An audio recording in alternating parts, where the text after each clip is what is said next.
to everyone, again welcome on my YouTube channel तेरा मेरा maths. Students, ये मेरी अर्थमेटिक प्रोग्रेशन पे थर्ड क्लास है और थर्ड क्लास में सारे इंपॉर्टेंट क्वेश्चन होने वाले हैं, प्रीवियस ईयर के क्वेश्चन विद ट्रिक्स बताने वाली हूँ। तो जल्दी से अपने नोट्स बनाने क्या कर दे स्टार्ट। तो इससे पहले 2 लेक्चर मैंने एपी पे डाल रखे हैं, पूरी प्लेलिस्ट आपको डिस्क्रिप्शन बॉक्स में उसका लिंक मिल जाएगा। अगर आप कोई भी स्टेट का टीजीटी तैयार कर रहे हो, पीजीटी तैयार कर रहे हो, या अभी जैसे एनवीएस केवीएस निकले हुए हैं, तो उसके लिए ये जो मेरी प्लेलिस्ट है आपको तैयारी करने में बहुत हेल्प करेगी। तो मैं आज आपको एक ऐसा ट्रिक बताने वाली हूँ कि आप लेंथी से lengthy question with in seconds कर सकते हो। तो स्टूडेंट्स, अगर आपने इस ट्रिक को अच्छे से समझ लिया तो आप ज़रूर इस वीडियो को जो है लाइक करने वाले हो, और जो भी स्टूडेंट्स तैयारी कर रहा है उनके साथ आप मेरी वीडियो का लिंक शेयर भी कर सकते हो। तो इसमें जो आपने ट्रिक जो ध्यान रखना है वो किस तरह के क्वेश्चन होंगे। हमें एन सीरीज का सम गिवन दे रखा होगा, ठीक है, और हमें जो फाइंड आउट करना है वो nth टर्म फाइंड आउट करनी है, ठीक है। n सीरीज का सम गिवन होगा और nth टर्म हमने फाइंड आउट करनी है। तो इस तरह के क्वेश्चन में जो भी आपके पास n होगा उसको आपने रिप्लेस कर देना है 2n-1 के साथ। अब इतनी चीज़ अपने माइंड में रखो। क्वेश्चन मैं लिखती हूँ, फिर देखते हैं कि किस तरह से ये ट्रिक उसके ऊपर इंप्लीमेंट होता है। जो क्वेश्चन मैं लिखने वाली हूँ ये किसी न किसी स्टेट के टीजीटी एग्जाम में पूछा गया है। चलो स्टूडेंट्स, क्वेश्चन आपके सामने है, ट्रिक आपके सामने है, ठीक है। इंप्लीमेंट करके देखो, वीडियो को करो पॉज और करके देखो। चलो साथ में मैं भी करती हूँ। हमें रेशो की ट्रिक क्या है, रेशो की बात होगी किस किस की, एन टर्म्स की सीरीज की, वो हमें गिवन है और nth टर्म हमें फाइंड आउट करनी है। अब यहाँ पे जो हमें nth टर्म फाइंड आउट करनी थी वो nth मेरे पास मतलब n कितना है 11, ठीक है। तो उन्होंने ट्रिक में बोला है आपने अपने n को रिप्लेस कर देना है 2n-1 के साथ। मतलब मेरा अब n कितना हो गया 2n-1। देखो n तो मुझे पता है कि मेरे पास n कितना है 11, तो मेरे पास 21 आ गया, ठीक है। अब जो मेरा n चलेगा वो कितना चलेगा 21। अब यही चीज़ आप इसमें पुट आउट कर दो। देखो मेरे पास रेशो क्या चल रही थी 6n-5 ratio means upon 2n + 2।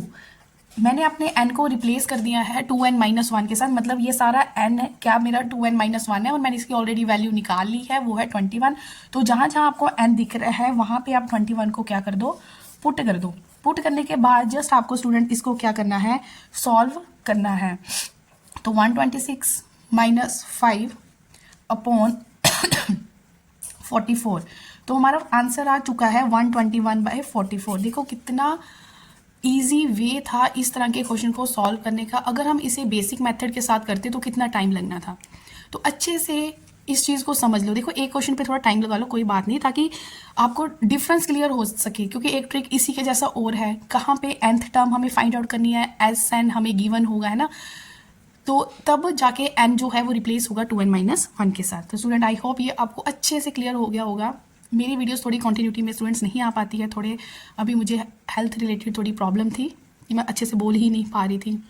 नहीं तो अब मैंने सोचा था कि जो मैं कंटेंट आपको दूं वो एक कंटिन्यूटी में आपको दूं, ताकि आप जो भी आपका एग्ज़ाम आने वाला है उसमें वो कंटेंट सारा आपको हेल्प करे। तो नए स्टूडेंट जल्दी से कर ले चैनल को सब्सक्राइब। तो ये ट्रिक आई होप आपको समझ आ गया होगा। अब नेक्स्ट ट्रिक मैं आपके सामने लिखने वाली हूँ। Student, this is the second trick. बस दोनों में डिफरेंस अच्छे से समझ लो, तभी मैंने दोनों आपके सामने लिख दिया। अब वहाँ पे हमें n सम जो था वो गिवन था और nth टर्म हमने फाइंड आउट करनी थी। अब यहाँ पे इस ट्रिक में, इस तरह के क्वेश्चन में हमें nth टर्म गिवन होगी और कुछ हमने सम फाइंड आउट करना है। इसमें हमने n को रिप्लेस करना है n+1/2 में। उसमें हमने क्या किया था, n को रिप्लेस किया था 2n-1 के साथ। नोट्स बनाते जाओ, बड़े अच्छे से क्लियर होगा, ठीक है। मैथ्स एक ऐसी चीज़ है जब आप उसकी एक रेगुलर प्रैक्टिस करते हो तो वो चीज़ आपको अच्छे से क्लियर हो जाती है, ठीक है। तो अभी इसका मैं अब क्वेश्चन लिखती हूँ। जिसको ये ट्रिक समझ आ गया वो क्वेश्चन खुद फाइंड आउट करो वीडियो को पॉज करके, बाकी मैं आपके सामने उसका सोल्यूशन कर ही दूंगी। सपोज करो ये क्वेश्चन आपको एग्जाम में मिलता है, तो आप इसको कैसे करोगे। मैंने तो आपको इसका ट्रिक बता दिया कि आप ऐसे कर लेना। अब इसमें मुझे nth टर्म की रेशो 2 AP है, nth टर्म की रेशो दे रखी है और सम हमें फाइंड आउट करना है। मुझे इसका ट्रिक पता है कि जहाँ पे सम फाइंड आउट करना हो वहाँ पे मेरा n जो है वो रिप्लेस हो जाएगा किसके साथ, n+1/2 के साथ, ठीक है। तो n यहाँ पे मुझे कितना दे रखा है 9। तो अगर n 9 है तो n+1/2 कितना होगा, 9 + 1/2 मीन्स 10/2 मतलब 5। तो ये सॉल्व करके n+1/2 कितना आ गया 5। जो ये आपका 5 आया इसको आपने किस में पुट कर देना है, जो आपको ये रेशो दे रखी होगी। रेशो कितनी दे रखी है 4n+4 अपॉन 6n-2। बस जहाँ जहाँ n दिख रहा है वहाँ पे आपने स्टूडेंट्स 5 पुट कर देना है। देखो कितनी जल्दी आपके पास इसका आंसर आ जाएगा। ठीक है, तो इस तरह के जो ट्रिक्स होते हैं वो डायरेक्ट आपको बुक्स में नहीं मिलते। 24 आ गया, यहाँ से आ गया 28। ठीक है, आप इसको कैंसिल कर दो, 4 6 4 7 तो आपका जो आंसर है वो 6:7 हो जाएगा। ठीक है, देख लेना किस ऑप्शन में आपको ये मिलता है। तो 2 ट्रिक्स बताने मतलब इसके रिगार्डिंग आप कितने सारे क्वेश्चन सॉल्व कर सकते हो। ठीक है, 2 टॉपिक कंप्लीट हो गए, 2 ट्रिक्स मतलब 2 टॉपिक। तो जो नए स्टूडेंट्स हैं उनको मैं बोलना चाहूँगी, अगर वो मैथ्स की तैयारी करना चाहते हैं टीजीटी पीजीटी एग्ज़ाम के लिए, जैसे केवीएस के लिए भी, एनबीएस के लिए भी, तो पूरी प्लेलिस्ट का जो लिंक है आपको डिस्क्रिप्शन बॉक्स में मिल जाएगा। कंटिन्यूटी में आप सारी वीडियोस देखो। ठीक है, तभी आपको अच्छे से समझ आएगा। जैसे अब ये मेरा एपी पे 3rd एंड लास्ट लेक्चर है, इससे पहले 2 लेक्चर मैंने अपलोड प्लेलिस्ट में कर दिए हैं, तो आप जाके वो देखो। अब करते हैं अपना नेक्स्ट ट्रिक।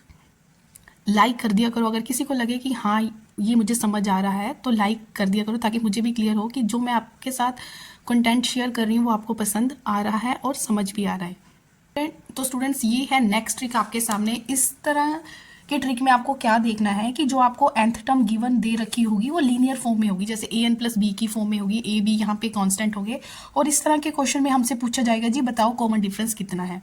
तो अब तो हम सोच में पड़ जाएंगे, क्योंकि सिंपल एक्सरसाइज में हमने इस तरह के क्वेश्चन ज़्यादा प्रैक्टिस नहीं किए होते हैं, लेकिन कॉम्पिटिटिव में इस तरह के क्वेश्चन पूछे जाते हैं। तो मैं आपको इसका ट्रिक बता देती हूँ। लीनियर फॉर्म में जब आपको an दे रखा हो तो आपका जो कॉमन डिफरेंस होगा वो क्या होगा, ट्रिक नोट कर लो जल्दी से, कोफिशिएंट ऑफ n होगा। मतलब सीधा 1 सेकंड से भी कम टाइम में आप इस क्वेश्चन का आंसर दे सकते हो। आपने देखना है कि मेरा an लीनियर फॉर्म में दे रखा है और मेरे से कॉमन डिफरेंस पूछ रही हैं, तो आपने जस्ट जल्दी से टिक कर देना है। आपने देखना है कि n का कोफिशिएंट मीन्स n के आगे क्या लिखा हुआ है, जो नंबर लिखा होगा वही उसका क्या होगा स्टूडेंट्स, कॉमन डिफरेंस होगा। तो क्लियर हो गया? क्लियर हो गया तो नेक्स्ट क्वेश्चन इसी के रिगार्डिंग मैं आपको लिख रही हूँ, उसका आंसर बताएं। तो स्टूडेंट्स देखो, ऑप्शंस नहीं मैं लिख रही, ठीक है, डायरेक्ट आपको बता रही हूँ। तो हमने देखा कि जो मेरा an है वो मुझे लीनियर फॉर्म में दे रखा है और मेरे से d मतलब कॉमन डिफरेंस पूछ रही है। तो स्टूडेंट्स क्या आंसर होगा, जल्दी से कमेंट सेक्शन में इसका आंसर बता दे। ठीक है, जिसने मेरे से पहले कर लिया वो कमेंट सेक्शन में बता दे, बाकी देख ले। मैंने बोला n का कोफिशिएंट होगा, n का कोफिशिएंट यहाँ पे कितना है 6, तो 6 आपका आंसर आ गया। इससे अच्छे ट्रिक्स आपको कहीं और नहीं मिलने वाले। बड़े सिंपल वे से मेरी कोशिश होती है कि आपको हर चीज़ बड़े सिंपल वे से, मतलब बेसिक से मैं आपको बताऊं। ठीक है, तो अगर अच्छा लग रहा है तो लाइक करना ना भूलें। तो इसी तरह का एक और ट्रिक मैं आपके साथ शेयर करती हूँ। स्टूडेंट्स, हो सकता है अब जैसे ये तो हमें लीनियर फॉर्म दे रखी हो सकता है कि जो आपकी nth टर्म है वो आपको लीनियर फॉर्म में ना मिले, कुछ इस तरह की फॉर्म में मिल जाए। ठीक है, और आपसे कॉमन डिफरेंस पूछ लिया जाए, तब आप क्या करोगे? तब मत इनका कोफिशिएंट देख लेना। उसके लिए मैं आपको ट्रिक लिख रही हूँ। उसके लिए आपने क्या करना है, कॉमन डिफरेंस कैसे निकलेगा, ट्वाइस इजिकल टू, यहाँ पे हमने क्या देखना है, कोफिशिएंट ऑफ n² को देखना है। जो n² का कोफिशिएंट होगा उसका आपने क्या कर देना है, ट्वाइस कर देना, तो आपका आंसर आ जाएगा। ये भी सेकंड्स की खेल है। ठीक है, तो करें इसके रिगार्डिंग हम क्वेश्चन। देखो, नोट्स बनाते जाएं, सुनने से कुछ नहीं होगा, नोट्स आपको बनाने ही पड़ेंगे, तभी आप उस चीज़ को अच्छे से रिवाइज कर पाओगे। अगर मेरे पास SN मुझे दे रखा है तो ये मुझे SN दे रखा है इस फॉर्म में। अब यहाँ पे मुझे डायरेक्ट n² नहीं दिख रहा है ना, और कॉमन डिफरेंस मेरे से पूछा गया है, तो कोई बात नहीं, थोड़ा सा हम सॉल्व कर लेते हैं। तो इसमें क्या आ जाएगा, तो SN को हमने थोड़ी सी इसको ओपन कर लिया, तो ये बन गया NP + n² माइनस n³/2, है ना।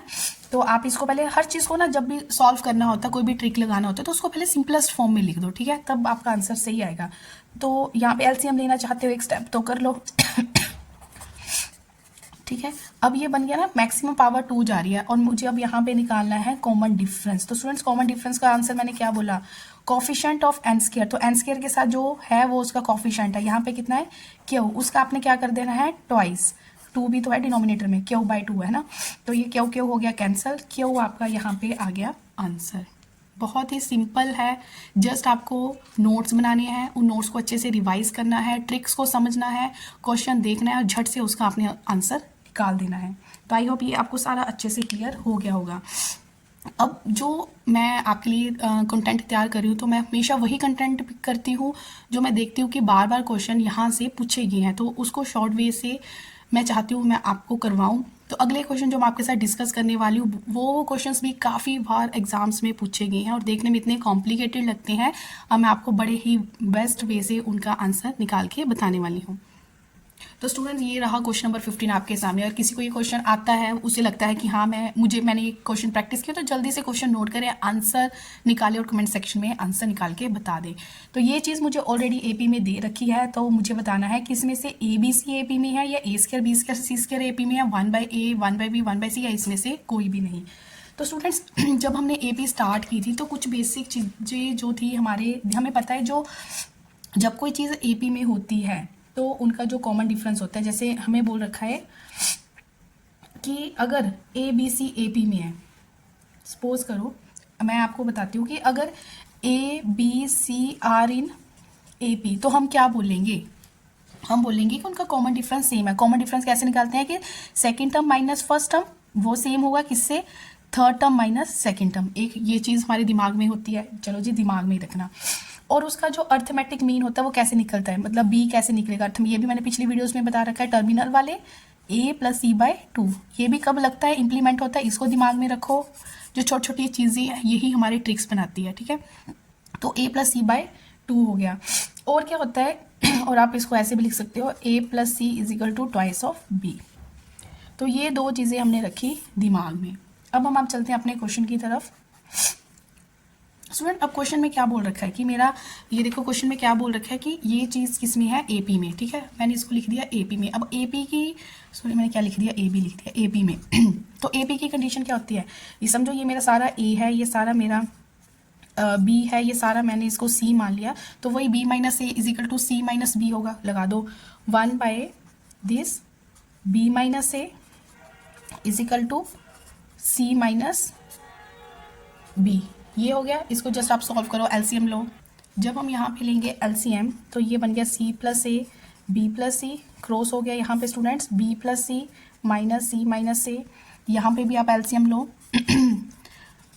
ठीक है, एलसीएम तो आप ले ही लोगे ना, -a - b। अब ये कैंसिल हो गया, यहाँ से ये कैंसिल हो गया, हमारे पास बचा क्या, ये कैंसिल हो गया। ऊपर से बचा मेरे पास b - a, ठीक है, और नीचे से बचा b + c, इधर से बचा c - b, और यहाँ बचा a + b। स्टूडेंट्स अब आप इसको वो कर सकते हो, क्रॉस कर लो। अगर मैं इसको क्रॉस कर लूँ b - a, चाहे a + b बोलो चाहे b + a, एक ही बात है ना। चलो ज़रूरत के अकॉर्डिंग हम सेटिंग कर लेते हैं। और ये इधर क्रॉस हो गया c - b c + b, तो ये बन गया ना a + b, a - b क्या बनता है, a² - b², तो ये बन गया b² - a², यहाँ से बन गया c² - b²। देखो क्या चीज़ सामने निकल के आई स्टूडेंट्स, क्या चीज़ सामने निकल के आई कि b - a = c - ये देखो अभी मैंने यहाँ पे लिखा था कि b - a = c - b बने, it means a b c are in AP।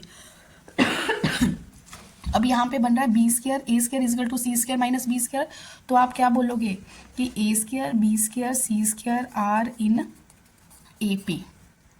मैंने बस, और मेरी ऑप्शन कौन से वाली, बी ऑप्शन पे आप इसको टिक कर दोगे, बी ऑप्शन आपका आ गया आंसर। बेसिक चीज़ जो आपने ध्यान में रखनी है वो क्या थी, सेटिंग कर लो थोड़ी सी, वो थी ये वाली चीज़ें कि अगर A B C A P में होती है तो किस तरह से b - a = c - b बनती है ना। तो ये चीज़ की मैंने हेल्प ली और मेरा आंसर निकल के आ गया है। तो इस तरह के कोई भी क्वेश्चन हो आप इजीली उनको सॉल्व कर सकते हो। आई होप ये सारा कंटेंट आपको समझ आ गया होगा। तो फ्रैंकली बोलती हूँ, किसी को कुछ भी समझ ना आए तो वो बोल सकता है कि ये क्वेश्चन हमें समझ नहीं आए, तो उसके ऊपर मैं अलग से एक वीडियो बना के डाल दूँगी। तो स्टूडेंट्स नए हो तो सब्सक्राइब कर लें, अच्छा लगा है तो वीडियो को लाइक कर लें, अपने फ्रेंड्स के साथ शेयर कर लें, है ना। तो इसी अब नेक्स्ट टॉपिक मैं स्टार्ट करती हूँ अपनी नेक्स्ट वीडियो में। तो मिलते हैं नेक्स्ट वीडियो में, टिल देन टेक केयर।